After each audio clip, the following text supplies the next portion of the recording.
Para pendengar yang kami hormati, selamat berjumpa kembali dengan RBM Reform Broadcasting Ministry dari Sekolah Tinggi Teologi Reform Indonesia. Dan kita bersama-sama bisa bertemu di dalam suatu konteks siaran radio ini yang memang kami persiapkan untuk melengkapi anak-anak Tuhan di mana saja dengan prinsip-prinsip kebenaran iman Kristiani sesuai dengan Alkitab, supaya kita betul-betul hidup sesuai dengan apa yang Tuhan itu kehendaki.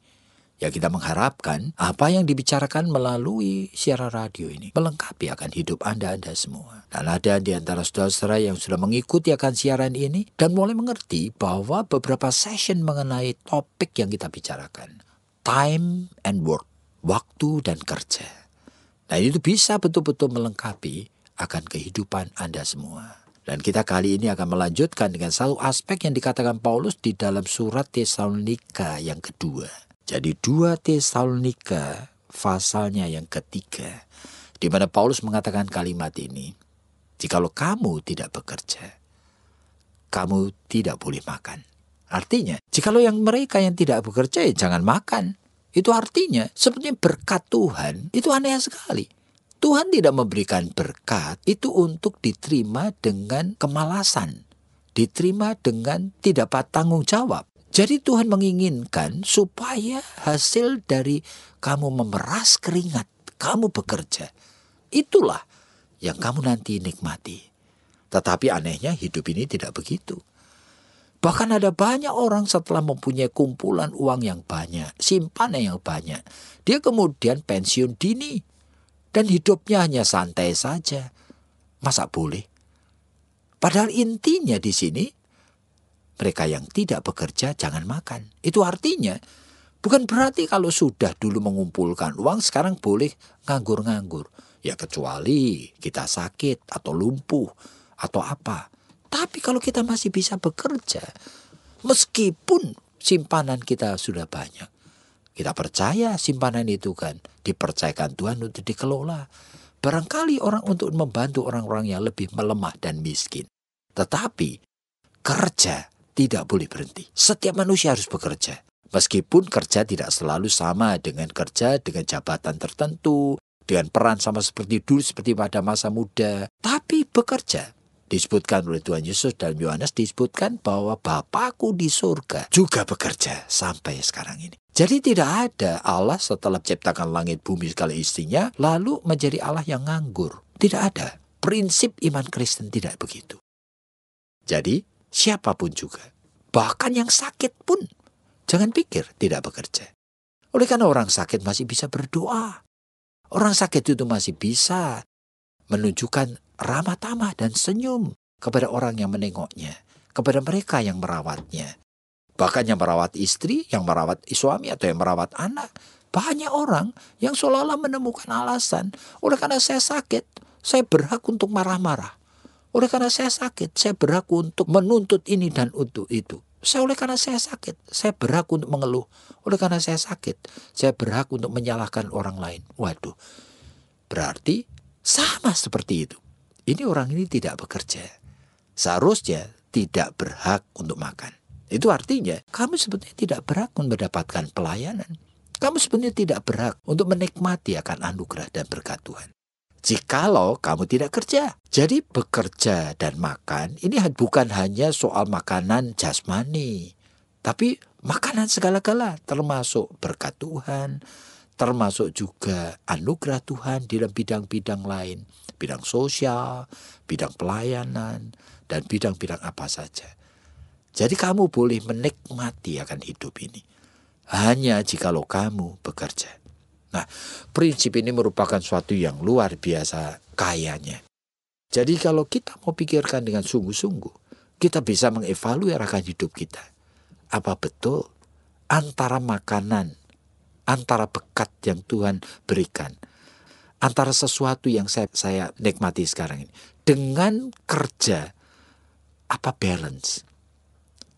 Ataukah sebetulnya saya ini termasuk orang yang malas, tidak bertanggung jawab, tidak keluar keringat, dan saya mau makan, mau menikmati berkat Tuhan. Waduh, hidup ini tidak boleh imbalance. Di dalam Tuhan, hidup ini termasuk dalam jiwa kita, dan di dalam realita hidup ini harus kita pelihara balance-nya. Ada give, ada take-nya. Jadi sehingga selalu hidup ini merupakan transaksi antara diri kita dengan realita yang kita hadapi. Dan seharusnya kita waspada. Nah, mari kita itu mendengar apa yang Ibu Esther mau katakan. Iya Pak, sebetulnya ini menarik sekali oleh karena apa yang dikatakan oleh Paulus ya, bahwa kalau tidak kerja itu jangan makan. Dan tadi Bapak mengingatkan begitu ya, walaupun Anda sudah merasa cukup begitu ya, tidak boleh juga bahwa Anda itu lalu kemudian boleh memensiunkan diri, lalu kemudian enak-enak gitu, jalan sana, jalan sini, menikmati hidup begitu.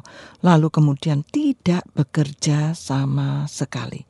Oleh karena dengan anugerah yang Tuhan sediakan, itu berarti kemungkinan besar Anda itu masih bisa menjadi berkat bagi orang lain. Kira-kira begitu ya Pak ya? Oh iya.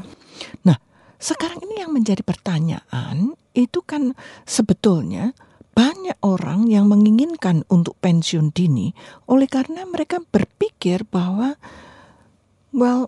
kalau kerja itu tidak mati-matian itu sekarang, kan nanti opportunity atau kesempatan itu akan lenyap. Ya, jadi kalau ada kesempatan sekarang ini ya kerja setengah mati gitu. Tapi nanti begitu Anda sudah merasa cukup, tabungan sudah cukup, investasi sudah cukup, ya bersenang-senanglah. Lah kenapa kok itu tidak boleh Pak? Jadi itu ada sebetulnya cara berpikir orang dunia. Hidup ini hanya untuk dinikmati. Makanya Paulus pernah mengatakan juga, orang-orang dunia itu selalu berpikir, mari kita bersukaria. Gitu ya, nikmati hidup ini karena besok kita mati. Waduh, ini Yakobus nanti ngomong begitu lagi. Tuhan Yesus juga pernah mengingatkan yang sama. Itu cara berpikir orang sekuler, gitu ya, orang dunia. Yang disebutkan oleh Tuhan Yesus dengan perumpamaan orang kaya yang bodoh itu. Mari kita tuh membangun gudang-gudang, kumpulin akan harta benda kita sepenuh. Oleh karena apa? Dan kita perlu menikmatinya. Mari jiwaku bersuka cita tanpa pertanggungjawaban kepada Allah. Lalu Allah mengatakan, malam ini nyawamu ku cabut. Lalu untuk siapa semuanya itu? Jadi hidup ini sebetulnya harus difahami. Meskipun kamu tidak melihat Allah, tapi hidup ini ditentukan oleh Dia. Seharusnya kamu itu berani harusnya menyesuaikan diri dengan apa yang Dia kehendaki. Tapi Pak, kalau saya membaca lagi di dalam Mazmur itu ya, di situ kan dikatakan bahwa percuma engkau itu bersusah payah karena Allah itu memberikan berkat-Nya itu kepada orang-orang yang dikasihi pada waktu dia tidur. Tetapi itu kalau kita perhatikan, itu dalam Mazmur 127 itu. Jikalau bukan Tuhan Allah yang membangun rumah, sia-sialah usaha orang membangunnya. Lalu jikalau bukan Tuhan Allah yang mengawal kota, sia-sialah pengawal berjaga-jaga. Lalu dia mengatakan, sia-sialah kamu bangun pagi-pagi, duduk-duduk sampai jauh malam, makan roti yang kamu peroleh dengan susah payah. Oleh karena Allah memberikannya kepada yang dicintainya pada waktu tidur. Nah, itu mau mengatakan sebetulnya mengenai suatu realita bahwa upaya pada dirinya sendiri meskipun baik itu sebenarnya kita harus waspadai. Karena bukan itu yang Tuhan mau. Oleh karena Tuhan inginkan supaya upaya tersebut itu manifestasi dari iman kita kepada Tuhan. Jadi bukan upaya asal kita. Makanya kalau tidak ada kaitannya dengan Tuhan, upaya manusia itu terjerat kepada nafsu hedonisme, nafsu untuk sekedar menikmati. Nah ini, kekayaan, menikmati akan kemewahan gitu. Jadi itu hedonisme itu memanjakan akan kedagingan kita ini loh. Oke, Pak, kalau begitu, kalau memang betul seperti itu, apakah bukan dari Mazmur tadi, sebetulnya Tuhan juga ingin mengatakan, kerja itu jangan terlalu ngoyo gitu loh. Karena Tuhan itu juga memberikan kepada orang-orang yang dikasihi pada waktu tidur. Artinya, apakah bukan Pak, kerja itu secukupnya aja gitu loh. Seperti itu Pak. Bukan, ini persoalannya tidur dan bangun. Pada saat tidur orang tidak bekerja, pada saat bangun orang bekerja. Itu harus kita pahami. Tuhan Allah tidak pernah tidur. Justru pada masa kamu tidak menggantungkan diri pada kekuatanmu sendiri, itulah sebetulnya kamu tahu Tuhan menyediakan berkat bagimu secara khusus bagi anak-anak Tuhan yang selama dia bangun dia bekerja dengan sangat giatnya. Nah sebenarnya di sana.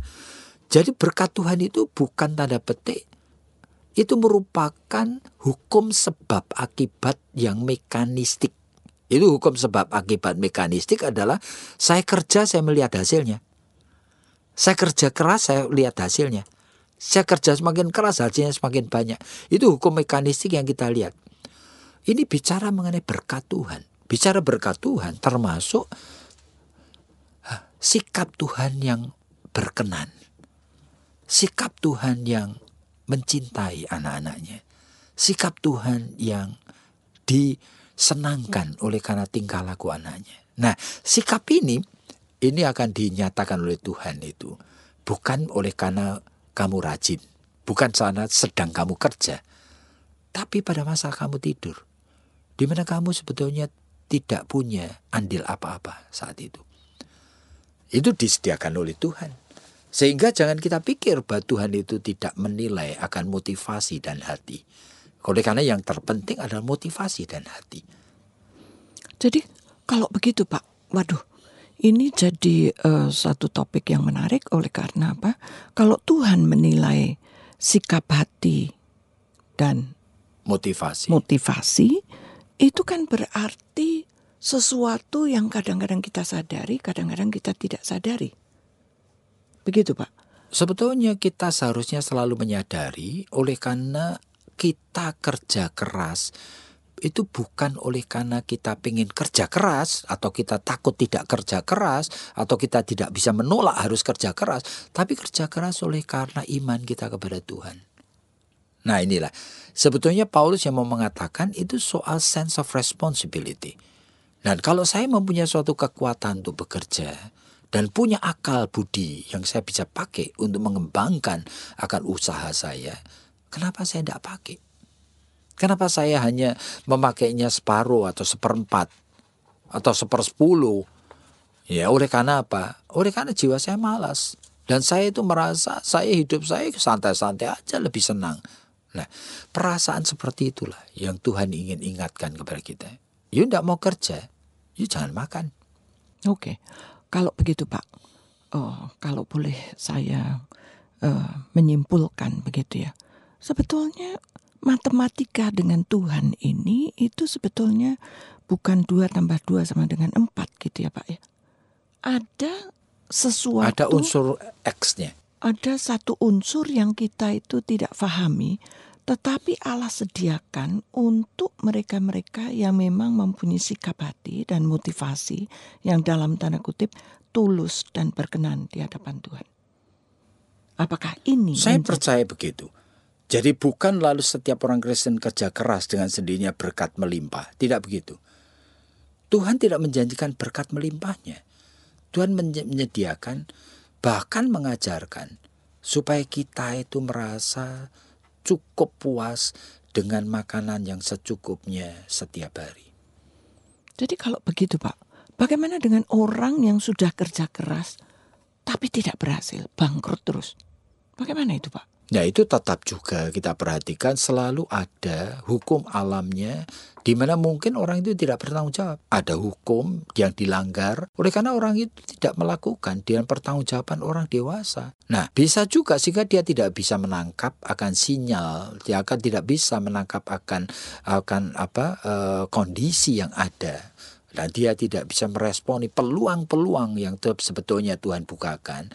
Dan dia bahkan tidak mengerti sebetulnya deskripsi kerja yang seharusnya itu cocok dengan dirinya. Nah, akibatnya ya dia kalah, dia fail, dan dia itu kemudian bankrupt. Nah, ini persoalannya di sana. Tapi itu tidak sampai membuat Tuhan tidak memberkati dia. Tetap ada. Sehingga Tuhan sebetulnya itu ingin dia tahu bahwa di tengah segala kelemahanmu, Tuhan tetap juga menyediakan. Nah, sehingga kita tuh harus tetap bersyukur kepada Tuhan. Oke. Kalau begitu Pak, kita tuh seharusnya setiap hari itu tuh bersyukur ya. Walaupun kita tidak tahu berapa banyak yang kita itu bisa dapat. Kita juga tidak tahu berapa banyak yang nantinya itu kita bisa simpan. Tetapi kalau kalau bisa disimpulkan, itu kayaknya yang Tuhan mau itu adalah ketergantungan kita yang terus-menerus ini. Sikap Sebetulnya iman itu masalah spiritual. Sehingga iman itu tidak bisa langsung itu dikaitkan dengan hal yang praktis sebenarnya. Tapi iman itu suatu masalah spiritual. Jadi hubungan dengan Tuhan itu yang paling utama.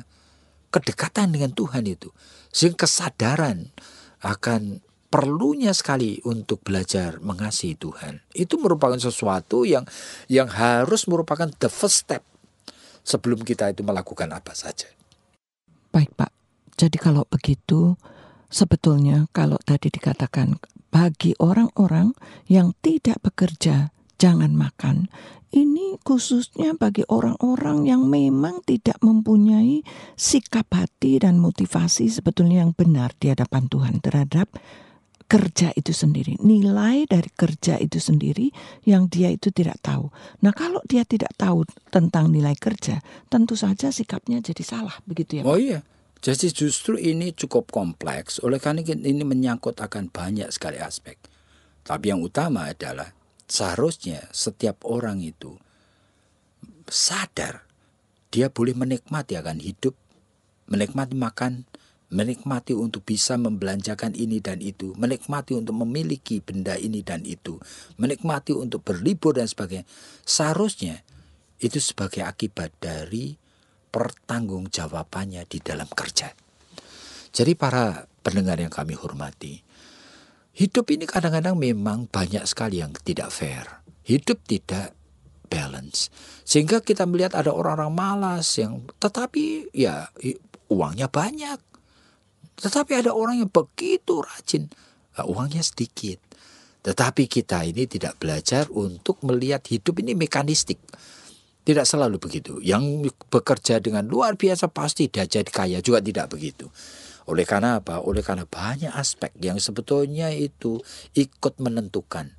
Termasuk juga aspek-aspek variabel-variabel yang kita sudah bicarakan tadi. Nah, cuma kita hari ini belajar, siapa yang tidak bekerja? Itu kata Paulus ya, jangan dia makan. Dan biarlah Tuhan memberkati Anda semua. Dan jikalau Anda ingin bergabung dengan kami untuk studi di tempat yang betul-betul bertanggung jawab, STTRI, silakan hubungin kami. Kami punya berbagai macam program. Dan nanti ada ujian masuk pada bulan Januari. Silakan hubungin kami. Nomor 021 799 0357.